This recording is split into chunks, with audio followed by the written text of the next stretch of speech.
প্রিয় পৃথিবীবাসী, একটা good news নিয়ে আসছি, ব্যাড নিউজও বলা যায়। যেমন ধরেন, গরিব যখন গল্প লেখে তখন সেটা হয় ছায়াছবি, বাংলা ছায়াছবি। আর গরিব যখন কবিতা লেখে তখন সেটা হয় নাটক, বাংলা নাটক। আর গরিব যখন কফি খায়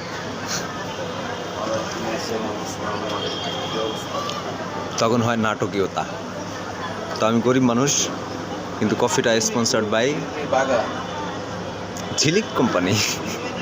না, সত্যি ঝিলিক কোম্পানিতে আমি ইন্টারভিউতে আসছিলাম, সেখান থেকে কফিটা অফার করছে। হ্যাঁ, যাই হোক, এবার মেইন কথায় আসি।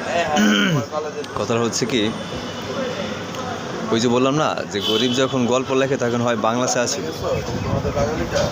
বাতাসটা রে।